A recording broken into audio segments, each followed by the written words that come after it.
Good morning all. Today we discuss prevention of infection in NICU. इसमें हम देखेंगे कि आप लोगों को ये तो पता है कि इन्फेक्शन किन किन कारणों से होता है, जैसे कि हॉस्पिटल में आने का नोज़ोकोमियल इन्फेक्शन, या फिर एट द टाइम ऑफ इंटीनेटल, या फिर बेबी को ऑलरेडी इन्फेक्शन हो तो हम उसे NICU में फैलने से किस तरीके से रोकेंगे, उसको हम डील करेंगे. Firstly, see that introduction. The NICU is the area of the hospital where newborn babies with health concern receive comprehensive care. हम सभी को पता है कि NICU में उन बेबीज़ को रखा जाता है जिन्हें कि एकदम ही कंजर्वेटिव केयर देना है. एंड इल जो बेबीज़ रहते हैं रिलेटेड टू हर किसी डिसीज़ से होते हैं, जैसे कि हार्ट प्रॉब्लम से होते हैं, कंजेनाइटल मालफॉर्मेशन से होते हैं, एंड प्री मैच्योर होते हैं. तो उन सभी बेबी को हम NICU में प्रेफर करते हैं. एंड वहाँ पे इन्फेक्शंस बेबीज़ भी रहते हैं. और जैसे कि सराउंडिंग एरिया का जो इन्फेक्शन है, जैसे हॉस्पिटल में बहुत सारा इन्फेक्शन होता है, तो उन सबसे बेबीज़ की किस तरीके से केयर करें. There are several reasons why baby in the neonate intensive care unit are at risk for infection. इसमें मेजर्स सीवियरल्स कारण होते हैं जिसके कारण क्या होता है, बेबीज़ को न्यूनेट में इंटेंसिव केयर यूनिट में एडमिशन देते हैं और उनमें बहुत सारे चांसेस हो सकते हैं, रिस्क हो सकते हैं इन्फेक्शन के. Many NICU newborn are premature. जो NICU में हम बेबीज़ को रखते हैं उनमें से मोस्टली, ठीक है, उनमें से जो मोस्टली होते हैं वो प्री मैच्योर रहते हैं. ठीक है, प्री मैच्योर न्यूबॉर्न रहते हैं. As a result their immune system are immature and weak. इसमें क्या होता है कि जो इम्यून सिस्टम होता है वो वीक होता है, इमेच्योर होता है, क्योंकि वो बेबी पूरी तरीके से डेवलप नहीं हो पाता है, एंड वीक होता है. Those baby are also typically in the hospital और for prolonged period of life. इसमें क्या बोलते हैं कि जो बेबी टिपिकल होते हैं, जो जिनकी कंडीशंस रेयर होती है, उनमें क्या होता है कि उनका जो हॉस्पिटल में स्टे का टाइम होता है वो लंबा होता है. ठीक है, उसका बोल नहीं सकते, जैसे कि 15 days 1 month. As with any sustained hospitalisation necessary medical intervention में carry a risk of infection. इसमें क्या होता है कि हम उनके ऊपर हॉस्पिटलाइजेशंस की प्रोसेस रहती है. ठीक है, हॉस्पिटलाइजेशन में वो एडमिट रहते हैं एंड मेडिकल इंटरवेंशन करते हैं. ठीक है, मेडिकल इंटरवेंशन में इक्विपमेंट्स यूज़ करते हैं, तो उसमें क्या होता है कि बहुत ज़्यादा चांसेस होते हैं इन्फेक्शन होने के. जैसे कि हमने सेंट्रल लाइन इंसर्ट की तो उसमें चांसेस हो सकते हैं कि बेबी को इन्फेक्शन हो जाए. टाइप्स आप देख सकते हो. Bacterial infection are the most common NICU infection. They fall in the 2 main categories. हमारे जो नियोनेट्स है उसमें इन्फेक्शंस तो कोई सा भी हो सकता है, लेकिन जैसे bacteria, virus and fungi. But bacterial infection most common रहता है यूनिट्स में, NICU इन्फेक्शन में. अगर बेबी NICU में है तो उसको बैक्टीरियल इन्फेक्शंस के चांसेस ज़्यादा होते हैं एज़ कम्पेयर टू वायरस और फंगई. ठीक है, इन्फेक्शंस इसको देखो 2 कैटेगरीज में इन लोगों ने डिवाइड किया है. सबसे पहले infection that are acquired during the labour and birth process. एक इन्फेक्शन वो होता है जो बेबीज़ को ड्यूरिंग लेबर के टाइम पे ही हो गया है एंड बर्थ प्रोसेस के टाइम पर हो रहा है. एंड एक इन्फेक्शन वो होता है जैसे कि बेबी का डिलीवर्ड हो गई एंड आफ्टर 1 डेज उसकी इम्यूनिटी वीक हो और उसको इन्फेक्शन हो गया हो. हॉस्पिटल एक्वायर्ड इन्फेक्शन, आपको पता है हॉस्पिटल एक्वायर्ड इन्फेक्शन किसको बोलते हैं. That baby contract with while they are patients in the NICU. क्या होता है कि जब बेबी डायरेक्ट कॉन्टैक्ट में आते हैं या इनडायरेक्टली कॉन्टैक्ट में आते हैं, जैसे कि सराउंडिंग एरिया के, और उस कंडीशंस में उनको इन्फेक्शन हो जाता है, that is called hospital acquired infection और नोज़ोकोमियल इन्फेक्शन. अब हम बात करते हैं कि वाई न्यूनेट्स में क्यों होता है इन्फेक्शन. क्योंकि जैसे कि ICU में तो हम बोलते हैं कि स्पेशल केयर होती है, फिर वहाँ पे इन्फेक्शन होने के क्यों चांसेस होते हैं. तो उसका कारण ये होता है कि बेबी जो होता है वो लो बर्थ वेट होता है। लो बर्थ वेट होता है तो उसकी बॉडी इतना हैंडल नहीं कर पाती है, इतना उसकी इम्यूनिटी इतनी मैच्योर नहीं होती है, उसकी बॉडी इतनी कैपेबल नहीं होती है, वो खुद बड़ी मुश्किल से सर्वाइव कर पाता है। हम लो बर्थ वेट पढ़ चुके हैं, ठीक है। तो आपको कंडीशंस पता है कि किस तरीके की बेबी की कंडीशंस रहती है। प्रॉपरली उसका रेस्पिरेशन प्रॉपरली नहीं होता है, वेट प्रॉपरली नहीं रहता है, इवन वो रेगुलेशंस की प्रोसेस भी प्रॉपर नहीं कर पाता है, ठीक है। तो low birth weight measure cause होता है। एंड प्री मैच्योरिटी इसलिए क्योंकि प्री मैच्योरिटी अगर बेबी में होता है तो बेबी का क्या होता है कि उसका सारा जो रहता है ऑल ओवर बॉडी वो प्री मैच्योर ही कहलाएगी, ठीक है। जैसे कि बेबी को 9 मंथ में होना है बट वो 7 मंथ में हो रहा है, बिफोर 32 वीक्स हो रहा है, तो उस कंडीशन में हम क्या बोलेंगे कि 2 मंथ वो जल्दी डिलीवर्ड हो गया है, प्री मैच्योर हो गया है, 2 मंथ 1 मंथ, ठीक है। तो इस कंडीशन में हम खुद सोच सकते हैं कि 1 मंथ में उसकी लाइफ कितनी डेवलप हो जाती है, ठीक है। तो प्री मैच्योरिटी में इसलिए बोल रही हूँ क्योंकि उसकी उस कंडीशन में ये होता है कि उसके जो ऑर्गन्स है वो प्रॉपर डेवलप नहीं हो पाते, प्रॉपरली फंक्शन नहीं कर पाते, इसलिए। नेक्स्ट है कंजेनाइटल मालफॉर्मेशन इसलिए बोल रहे हैं जैसे कि उसमें कुछ एबनॉर्मलिटीज़ हो, तो उस कंडीशंस में हम बेबी को एनआईसीयू में रखते हैं एंड हो सकता है कि वहाँ पे उसको चांसेस हो जाए इन्फेक्शन होने के। नेक्स्ट है प्रोलॉन्ग्ड हॉस्पिटल स्टे। अगर बेबी प्रोलॉन्ग्ड रहता है, हॉस्पिटल में स्टे करता है बहुत ज़्यादा ड्यू टू कंडीशंस, जैसे कि मैंने कंडीशंस बताई, low birth weight, pre maturity and और भी कुछ मान लो आप आरडीएस वगैरह, ठीक है। तो उस कंडीशन में क्या होता है कि बेबी का जब तक प्रॉपरली नॉर्मल नहीं होता है हम उसको डिस्चार्ज नहीं कर सकते हैं। जिस कंडीशन में प्रोलॉन्ग उसको स्टे करवाना पड़ता है बेबी को, डिपेंड ऑन बेबी कंडीशंस। तो उस कंडीशन में जितना ही ज़्यादा लंबा उसका स्टे होगा उतना ही ज़्यादा रिस्क होता है कि बेबी को इन्फेक्शन हो जाए। फ्रिक्वेंट इन्वेसिव प्रोसीजर, अगर हम फ्रिक्वेंट इन्वेसिव प्रोसीजर कर रहे हैं, बेबी के ऊपर अप्लाई कर रहे हैं, तो उस कंडीशन में भी बेबी को इन्फेक्शन होने के चांसेस होता है। नेक्स्ट टीपीएन दैट मीन्स ये होता है कि टोटल पेरेंटल फीडिंग हम बेबी को देते हैं, न्यूनेट्स को देते हैं and total parental neonates feeding देते हैं हम, जैसे कि वो टोटली उस बिल्कुल वो माउथ से नहीं ले रहा है तो हम उसको पूरी फीड जो है आईवी फ्लूइड्स की उससे हेल्प से दे रहे हैं या फिर डायरेक्ट स्टमक में दे रहे हैं, ठीक है। तो उस कंडीशंस में फिर उसके बाद है इनकम्प्लीट इम्यूनिटी, ये हमारा मेजर कॉजेस होता है, रिस्क होता है, कुछ भी बोल रहा फैक्टर होता है। तो उस कंडीशन में क्या होता है कि जब उसकी इम्यूनिटी ही स्ट्रांग नहीं रहेगी, बूस्ट नहीं रहेगी, तो क्या होगा कि उसमें हो सकता है चांसेस हो जाए कि इन्फेक्शन हो जाए, उसको हो सकता है कि उसको at the time of after delivery ही उसको इन्फेक्शन हो जाए एंड उसके बाद उसको हमने हॉस्पिटल में एनआईसीयू में एडमिट किया तो उसका जो इन्फेक्शन है वो पूरे सराउंडिंग में फैल सकता है। तो उस कंडीशंस में हम लोगों को ये करना पड़ता है प्रिवेंशन ऑफ इन्फेक्शन। हमारे जो कॉमन सोर्सेस होते हैं कि बेबी को इन्फेक्शन किस तरीके से फैल सकता है, जिसके सबसे फर्स्ट है थर्मामीटर अगर हम एक बेबी के ऊपर अप्लाई करते हैं फिर सेकंड बेबी के ऊपर अप्लाई करते हैं तो वो कॉमन सोर्सेस है। इसलिए ही आजकल एनएबीएच हॉस्पिटल में पर्टिकुलरली पेशेंट का बेबी नहीं सभी पेशेंट्स का इवन बेबीज़ का पर्टिकुलरली थर्मामीटर पर्सनली रहता है, प्रोवाइड करवाते हैं, जिससे क्या होता है कि क्रॉस इन्फेक्शंस होने के चांसेस कम हो जाते हैं। उसके बाद कॉमन है हैंड्स इसलिए बोल रहे हैं क्योंकि जो नर्सेस है, डॉक्टर्स हैं एंड उनके रिलेटिव्स हैं, मदर फादर है जो बेबीज़ के, तो हमारे हाथ में बहुत बैक्टीरियाज होते हैं। अगर हमने प्रॉपरली हैंड हाइजीन नहीं रखी तो उस कंडीशंस में भी होता है।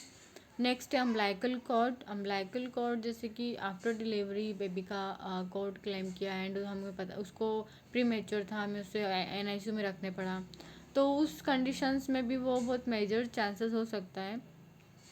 Next is stethoscope. Stethoscope major है क्योंकि हम इतना स्टेथोस्कोप प्रिफर नहीं कर सकते हैं, अवेलेबल नहीं होता हॉस्पिटल में, तो वो एक पेशेंट के पास दूसरे पेशेंट, दूसरे बेबीज़ के से तीसरे बेबीज़, ठीक है, इस कंडीशंस में। फिर हम अगर कुछ भी मेडिकल इक्विपमेंट यूज़ करते तो उस दौरान भी होता है। नेक्स्ट अगर बेबी वेंटिलेशन पे है तो उसको तब भी इन्फेक्शन होने के चांसेस हो सकते हैं, निमोनिया होने के चांसेस हो सकते हैं, वेंटिलेटेड एसोसिएट निमोनिया, ये भी एक मेजर चांसेस होता है। कॉमन इन्फेक्शंस आप अगर बात करते तो किस तरीके से होता है या किन कारणों से होता है, ठीक है। तो central line associate blood stream infection, जिसे हम CLABSI बोलते हैं, जो सेंट्रल लाइन होती है, ठीक है, सेंट्रल लाइन सबको पता है क्या होती है। तो अगर वो सेंट्रल लाइन बेबी को डली हो और उसमें क्या आता है कि उससे एसोसिएट इन्फेक्शन हो रहा है, उसमें बहुत ज़्यादा चांसेस होते हैं सेंट्रल लाइन में इन्फेक्शन होने का, मेजर चांसेस होता है क्योंकि वो डायरेक्ट बॉडी से कनेक्टेड होती है, ठीक है, एंड हार्ट तक जाती है वो डायरेक्ट, इसलिए हमको बहुत, अगर हम किसी पेशेंट को, ठीक है, चाहे वो बड़ा हो या बेबी हो, हमें सेंट्रल लाइन अगर बेबीज़ में हो तो पूरी असेप्टिक टेक्निक से उसे जो भी हम मेडिकेशंस दे रहे हैं प्रॉपरली ग्लव्स वगैरह वियर करना है, असेप्टिक टेक्निक से हमें उसकी केयर करना है। Next pneumonia. निमोनिया भी बहुत ज़्यादा चांसेस होता है वेंटिलेटर के कारण। फिर है नियोनेटल सेप्सिस। नियोनेटल सेप्सिस होने के चांसेस रहते हैं। And device associated infections. Device अगर हम बेबीज़ को कुछ भी इक्विपमेंट यूज़ कर रहे हैं तो उस कंडीशंस में भी बेबी को चांसेस रहते हैं, रिस्क रहते हैं, बच्चों को भी बड़ों को भी, डिवाइस एसोसिएटेड इन्फेक्शंस होने की, अगर उनकी इम्यूनिटी वीक हो तो।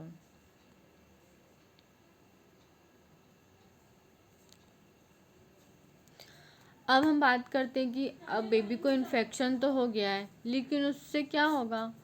बेबी लॉन्गर टाइम हॉस्पिटल में स्टे करेगा, हायर ट्रीटमेंट कॉस्ट होगा। अब आप मान के चलो अगर बेबी 1 डे का हमारा 20,000, अच्छे हॉस्पिटल में 20,000 चार्ज है, ठीक है।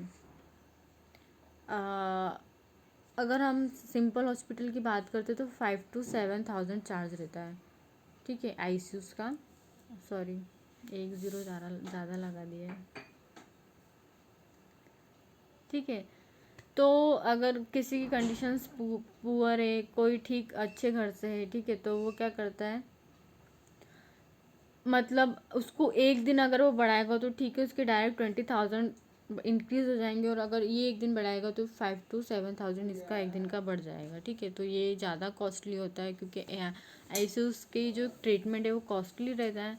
नेक्स्ट न्यूरो डेवलपमेंट इम्पेयरमेंट, इसलिए हम बात कर रहे हैं क्योंकि क्या होता है कि ब्रेस्ट फीडिंग में बहुत सारे एसेंशियल न्यूट्रिएंट्स रहते हैं, तो वो बेबी अगर जब तक कि वो हॉस्पिटल NICU में रहता है तब तक वो नहीं कर पाता है, मदर चाइल्ड जो बॉन्डिंग नहीं बन पाती, उसका डेवलपमेंट नहीं हो पाता है, ग्रोथ एंड डेवलपमेंट प्रॉपर नहीं हो पाता है। एंड हमें न्यूरोलॉजिकल प्रॉब्लम भी देखने को मिलती है अगर बेबी को इन्फेक्शन हो जाए। अगर इन्फेक्शन CNS तक पहुंच जाए तो क्या होता है कि बेबी में हमें न्यूरो डेवलपमेंट देखने को मिलता है, ठीक है। अभी आप आज इतना ही पढ़ो, कल मैं आपको आगे का बताऊंगी कि प्रिवेंशन हम किस तरीके से करते हैं। अगर एक बेबी हॉस्पिटल में एडमिट रहता है, NICU में एडमिट रहता है, तो हम प्रिवेंशन किस तरीके से करते हैं। Good morning girl. कल हमने देखा था prevention of infection in NICU में किस टाइप के इन्फेक्शंस होते हैं, जैसे कि इंट्रानेटल एंड एंटीनेटल पीरियड में अगर मदर को कुछ इन्फेक्शन हो तो उस कारण से। इंट्रोडक्शन हमने डील किया था, टाइप्स हमने देखे थे किस टाइप से होते हैं। फर्स्टली तो अगर बेबी को पहले से इन्फेक्शन है तो वो, एंड नेक्स्ट ये हॉस्पिटल एक्वायर्ड इन्फेक्शन, जैसे कि उसको जैसे उसका बॉर्न हुआ उसके बाद उसको within one day, within 2 day में अगर उसको फीवर की कंडीशंस हमको देखने को मिलती है, फीवर और इन्फेक्शन। वाई यूनिट्स में दैट इज़ ये है कि क्योंकि उन किन कारणों से उनको इन्फेक्शन हो सकता है या किन कारणों से होता है। कॉमन सोर्सेस हमने डील किए थे, इन्फेक्शंस और क्या होता है अगर इन्फेक्शंस होता है। तो आज हम बात करते हैं प्रिवेंशन की। तो अगर हम प्रिवेंशन में हमारा ये है कि हम किस तरीके से प्रिवेंट कर सकते हैं इन्फेक्शन को, क्योंकि हमारा टॉपिक ही यही है कि हम किस तरीके से प्रिवेंशन कर सकते हैं एनआईसीयू में। अगर आपको एग्ज़ाम में आता है तो आपको पहले तो ये बताना पड़ेगा इंट्रोडक्शन में कि इन्फेक्शन होता क्या है, एनआईसीयू में उसका प्रोटोकॉल क्या होता है इन्फेक्शन कंट्रोल का। लोकेशन, जो एनआईसीयू की लोकेशन होती है, सबसे पहले वो ओवर क्राउडेड नहीं होना चाहिए, वहाँ पे ज़्यादा भीड़ भाड़ नहीं होना चाहिए। जितने लोग होना चाहिए, जितना स्टाफ होना चाहिए, जितने विजिटर्स को अलाउ करने देना चाहिए वेटिंग रूम में, उतने ही लोगों को आने देना चाहिए। ओवर क्राउड से क्या होगा कि जितना ओवर क्राउड रहेगा उतना इन्फेक्शंस होने का चांसेस ज़्यादा बढ़ेगा। तो फर्स्ट पॉइंट हमारा यही, away from over crowded places. आप लोगों ने देखा होगा जैसे अभी आप लोगों की आईसीयूज़ में ड्यूटी लगी हो या फिर किसी ने आईसीयू में ड्यूटी ही नहीं की हो, ठीक है, तो उन लोगों के लिए जैसे कि हम लोग जनरल भी आईसीयू देखते हैं तो वो पूरा पैक रहता है, ठीक है ना। वहाँ पर उसका जो डोर होता है वो ओपन रहता है, वो एकदम क्लोज ही रहता है, ठीक है। एंड उसके बाहर भी हम थोड़ा बहुत प्लेस देखते हैं, ठीक है। आईसीयू के बाहर हम एकदम से ये नहीं देखते कि क्राउडेड वाला एरिया है, हम लोग यही देखते कि आईसीयू के बाहर एक ऐसा प्लेस है जहाँ पर वेटिंग टाइप का प्लेस रहता है, ठीक है, वेटिंग रूम कह सकते हो आपको। उसके बाद हम देखते हैं कि जैसे कि थोड़ा बहुत जगह रहती है, उसके बाद गार्ड रहते हैं, ठीक है। तो क्यों मैं आपको एक जनरल नॉलेज के लिए बता रही हूँ कि इस तरीके का सिस्टम हम क्यों रखते हैं, क्योंकि आईसीयूज़ में एकदम क्रिटिकल पेशेंट्स होते हैं, अब वो चाहे बड़ों का हो या बेबीज़ का हो, ठीक है। बेबीज़ में मतलब ये रहता है कि उनकी इन्फेक्शन जो इम्यूनिटी है वो बहुत ज़्यादा वीक रहती है।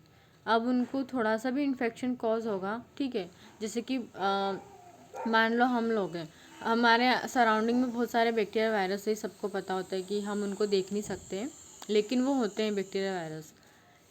अगर हमारी इम्यूनिटी वीक होगी तो वो हम पे हार्म करेगा, हमारे अंदर जाकर वो मल्टीप्लाई होकर कॉज करेगा कुछ भी डिसीज़ का, जो भी उसका रहता है। बैक्टीरिया का जो साइन एंड सिम्टम्स है वो शो करेगा, वायरस का जो है वो शो करेगा।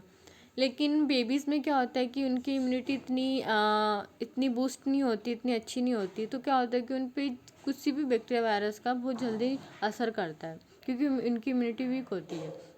और अगर वो लो बर्थ वेट और प्री मैच्योर हो तो उसका और ज़्यादा इफेक्ट होता है। तो हम जनरली आईसीयूज़ की भी बात करते हैं कि आईसीयूज़ में प्रॉपरली इतना मतलब क्राउडेड नहीं रहता है, और उसका जो मैन्युफैक्चरिंग होती है, ठीक है। अगर हॉस्पिटल में एनएबीएच हॉस्पिटल है तो उसकी एनएबीएच दैट मीन्स अटैच रहता है वो, उसमें ये रहता है उसकी पॉलिसीज़ के नॉर्म के अकॉर्डिंग हॉस्पिटल्स बनना चाहिए, स्टाफिंग पैटर्न्स होना चाहिए, केयर पैटर्न्स होना चाहिए, इक्विपमेंट्स होना चाहिए, उस कंडीशन में एनएबीएच प्रोवाइड करते हैं, ठीक है। तो जैसे कि अभी आपने देखा होगा अपोलो, वेदांता, ये सब एनएबीएच हॉस्पिटल्स हैं, इनके प्रोटोकॉल्स, आप लोगों की शायद ड्यूटी भी लगी आई थिंक अपोलो में, तो आपने वहाँ पर देखा होगा कि किस तरीके से वहाँ पे सिस्टम रहता है, ओवर क्राउडेड नहीं रहता है।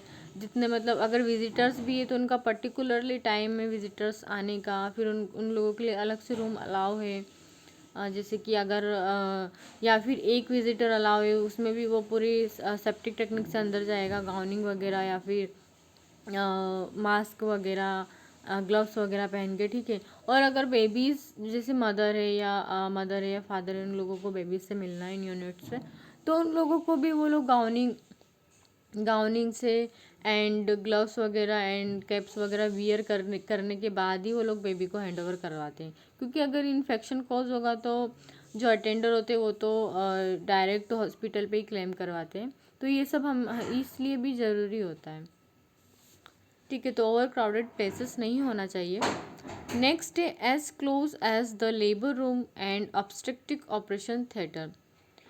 जो एनआईसीयू है वो क्लोज होना चाहिए लेबर रूम से, और ऑब्स्ट्रक्टिव ऑपरेशन मतलब सर्जिकली ओटी से क्लोज होना चाहिए।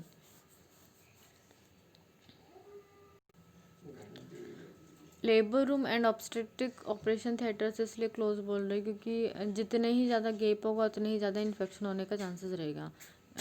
जैसे कि इन पेशेंट इन हॉस्पिटल ट्रांसफ़र करने में, जैसे मान लो कि NICU ऊपर है एंड ऑपरेशन थिएटर नीचे, तो कितनी दिक्कत होगी। ठीक है, तो इसलिए एक ही फ्लोर पर रहना चाहिए labour room and obstetrical operation theatre, that is OT, तो ये दोनों क्लोज रहना चाहिए NICU से। नेक्स्ट, अगर हम कुछ भी प्रोसीजर कर रहे हैं तो बिफोर एंड आफ्टर, या किसी पेशेंट के पास प्रोसीजर करने का दूसरे पेशेंट के पास जा रहे हैं तो हमें हैंड हाइजीन का ध्यान रखना चाहिए। विजिटर्स रेस्पिरेटरी इन्फेक्शंस होने के चांसेस हो सकते हैं। ठीक है, तो properly gowning and hand washing techniques use करना चाहिए। Using aseptic techniques for the procedures, अगर कुछ भी प्रोसीजर कर रहे हैं तो असेप्टिक टेक्निक यूज़ करना चाहिए। इसमें आप देखो प्रॉपरली ग्लव्स वगैरह वियर करना चाहिए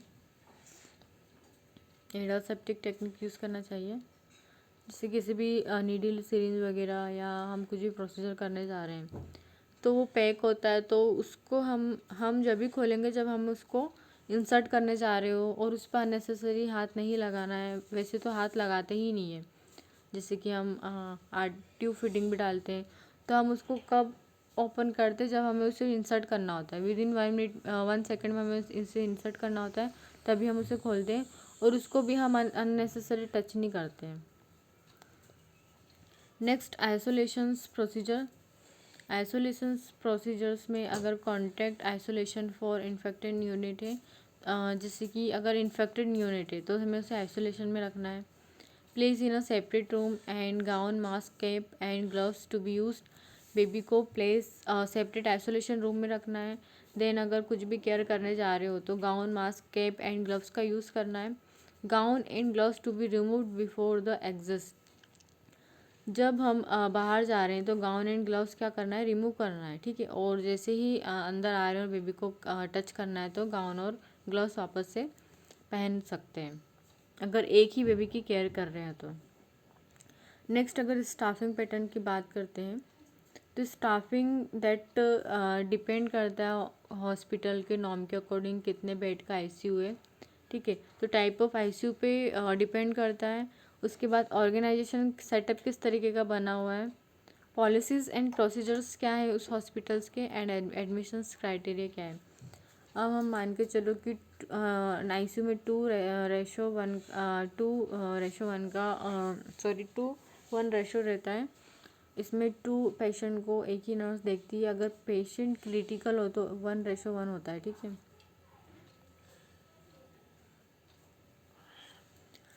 इन्फेक्शन कंट्रोल किस तरीके से करते हैं, as per the hospital policies, hospital के पास अपनी पॉलिसीज़ होती है इन्फेक्शन कंट्रोल करने की। नेक्स्ट, चेंजिंग ऑफ ट्यूब्स हम कैसे कंट्रोल कर सकते हैं। Cleaning of floor 3 times in a day, अगर NICU है या ऑल ओवर हॉस्पिटल है तो क्लीनिंग फ्लोर होना चाहिए 3 टाइम्स इन अ डे में। नेक्स्ट है सेपरेटेड आर्टिकल फॉर यूनिट्स, जैसे मैंने आपको एग्जांपल बताया था थर्मामीटर का। थर्मामीटर देखो, अगर इन्फेक्टेड बेबी है अगर हमने उसका थर्मामीटर किसी दूसरे बेबी को यूज़ कर दिया, फर्स्ट बेबी में यूज़ किया, सेकेंड बेबी के पास भी वही थर्मामीटर ले गए, तो इसका इन्फेक्शन उसके पास ऑब्वियसली जाएगा। भले ही हमने उस टाइम पे उसको एंटीसेप्टिक से क्लीन कर लिया हो, लेकिन एकदम इतना क्लीन नहीं हो पाएगा वो कि पूरा प्रोटेक्ट हो जाएगा, अगर इसकी इम्यूनिटी बहुत ही वीक है तो। Next, many early neonatal infection can be prevented by, अगर अर्ली स्टेजेस है तो हम कैसे प्रिवेंट कर सकते हैं। इसमें फर्स्ट पॉइंट देखो, avoiding unnecessary separation of the newborn from the mother, example baby unit. Unnecessary जैसे कि कुछ हॉस्पिटल्स में होता है, जैसे कि अननेसेसरी बेबी को NICU में शिफ्ट करवा दिया, या फिर अननेसेसरी जैसे कि थर्मो रेगुलेशंस के प्रोसेस है, वो थोड़ा आधे घंटे बाद वो नॉर्मल हो गया, वो खुद ही कर पा रहा है, फिर भी हम उसको NICU में रख रहे हैं, तो अननेसेसरी बेबीज़ को क्या है, NICU में नहीं रखना है, बेबी यूनिट में नहीं रखना है। Next, hand washing before delivering and handling the infant, hand washing करवाना है बिफोर डिलीवरिंग, अगर डिलीवरी हो रही है तो उसके पहले ही। एंड हैंडलिंग ऑफ इन्फेंट, अगर बाद में हैंडलिंग कर रहे हैं और हमने ऐसे ही उसको टच कर दिया तो उसमें इन्फेक्शन होने के चांसेस रहते हैं। Next, good basic hygiene and cleanliness during delivery, example chlorhexidine cream for all maternal vaginal examination. जब मैटरनल वजाइनल एग्जामिनेशन कर रहे हैं तो क्लोराइड हेक्साडाइन क्रीम हमें यूज़ करना है, क्योंकि क्या होता है इससे हाइजीन एंड क्लीनिनेस मेंटेन रहती है। Next, appropriate umbilical cord care करना है बेबी का। नेक्स्ट, एप्रोप्रिएट आई केयर करना है, जैसे कि बेबी को आई में इन्फेक्शन है तो एप्रोप्रिएट केयर करना है। अम्बिलिकल कॉर्ड का केयर करना है, अदरवाइज बाद में वो इन्फेक्शन कॉज करता है। Next, give prophylactic antibiotic only to neonate with documented risk factor of infections. जैसे कि अगर मेम्ब्रेन रप्चर हो रही है before 18 hour of delivery, 18 hour के पहले ही मेम्ब्रेन रप्चर हो रही है उससे ज़्यादा, तो उसमें बहुत ज़्यादा चांसेस होते हैं हाई रिस्क के। Next, mother had fever, mother को अगर फीवर है तो उसका टेम्परेचर ज़्यादा है 38 डिग्री सेंटीग्रेड से ज़्यादा है बिफोर डिलीवरी और ड्यूरिंग लेबर के टाइम पर अगर ज़्यादा है तो उस कंडीशंस में भी। Next, amniotic fluid wise fall smelling purulent, अगर हमें एमनियोटिक फ्लूइड जैसे ही मेम्ब्रेन रप्चर हुई और एमनियोटिक फ्लूइड की स्मेल फाउल आई और purulent I, that means mother को इन्फेक्शन है।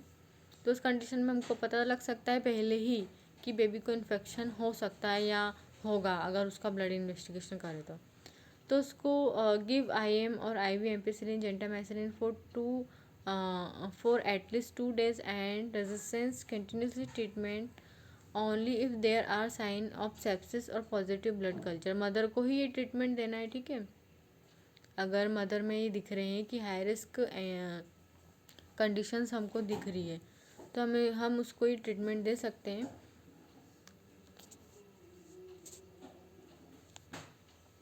एंड बेबीज़ में हम यूज़ कर सकते हैं, ठीक है, एंटीबायोटिक ट्रीटमेंट। जैसे कि अगर हम मदर के टाइम पर उसको ट्रीटमेंट दिया, अगर हमें पता लगा या हम नहीं दे पाए तो उसके बाद हमें जो बेबी है उसका जल्दी से ब्लड कल्चर लेना है। और अगर हमें ऐसा लगता है सिम्टम्स कि उसको इन्फेक्शन हो सकता है जैसे कि फ़ीवर वगैरह या उसका ब्लड कल्चर पॉजिटिव आया तो बेबी को भी हमें एंटीबायोटिक्स गिव करना है, देना है। बेबीज़ में भी हम जेंटामाइसिन और एम्पिसिलिन यूज़ करते हैं। Then many late neonatal infection are acquired in hospitals. This can be prevented by, अगर बेबी को हमें इन्फेक्शन से देखने को मिलता है जो कि लेट है, लेट इन्फेक्शन, ठीक है, तो हम उसको किस तरीके से प्रिवेंटेड कर सकते हैं। इसमें फर्स्ट पॉइंट है inserting central lines only when they are clearly needed. Central line हमारा सबसे लास्ट ऑप्शन होता है।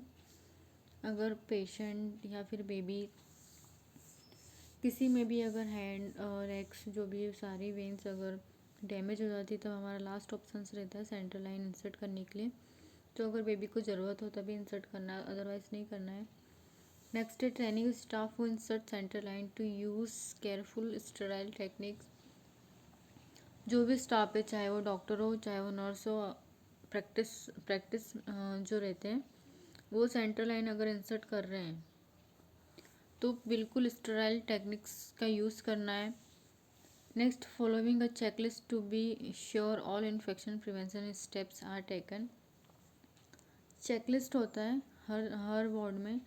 इसमें ये रहता है कि सारा की कितनी बार फ्यूमिगेट हुआ है, कितनी बार स्टरलाइजेशन हुआ है, इक्विपमेंट्स का, वार्ड का, NICU ICU सबका, ठीक है। तो वो चेकलिस्ट है, वो स्टेप्स में आ रहा है कि नहीं, इसको फॉलो कर रहे हैं कि नहीं हॉस्पिटल आ रहे हैं। Next, wearing a cap, mask, sterile gown and gloves to be keep the area clean. ICUs में अगर ड्यूटी कर रहे हो तो वियरिंग कैप पहनना है, mask, sterile gloves, gown and gloves wear करना है।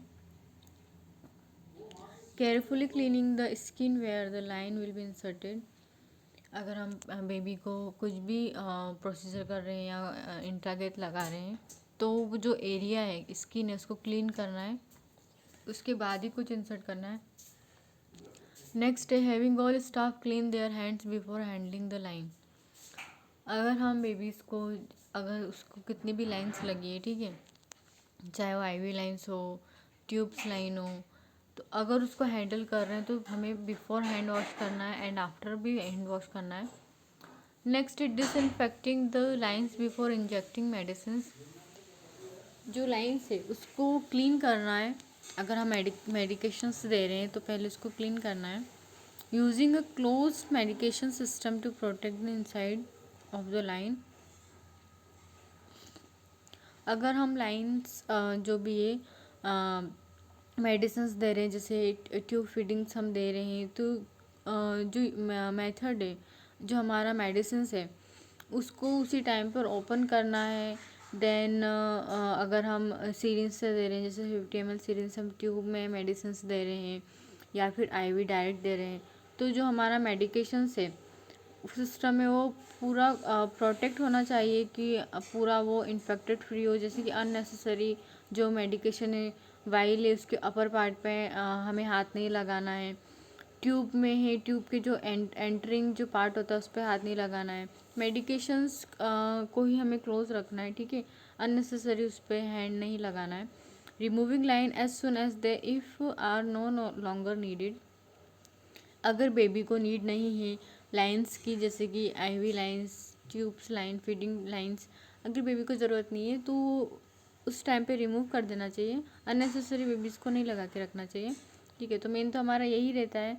एक तो हम कुछ भी इंस्ट्रूमेंट अगर बेबी के ऊपर यूज़ कर रहे हैं, इक्विपमेंट यूज़ कर रहे हैं, तो पर्टिकुलरली एक ही रहना चाहिए। जैसे कि आप लोगों ने देखा है आईसीयू में, जैसे मान लो ये बेड है तो यहाँ पे सारा इंस्ट्रूमेंट रहता है जो भी लग सकता है, ठीक है, एक इमरजेंसी पेशेंट को।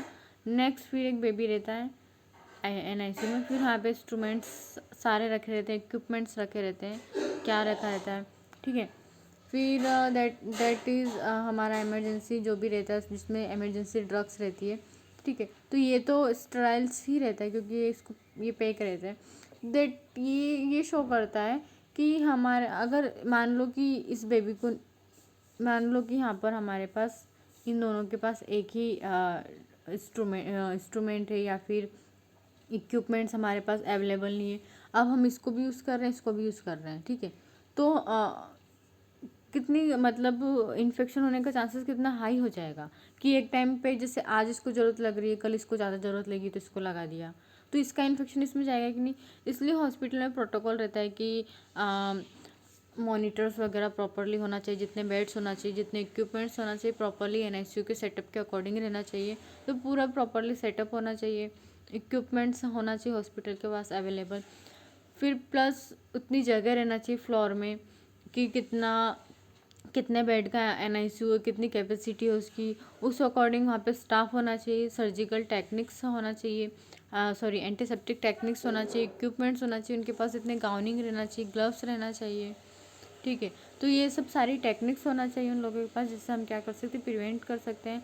एंड अगर इन्फेक्शन हो रहा है तो हम उसके बाद एंटीबायोटिक भी दे सकते हैं। तो ये सब हमारे पास मतलब सारा नॉलेजेबल होना चाहिए, प्लस सेटअप होना चाहिए, उतना उतना उतना सेटअप होना चाहिए कि हम बेबी का केयर एक अच्छे से कर पा रहे हैं। ओवर क्राउडेड प्लेसेस नहीं होना चाहिए।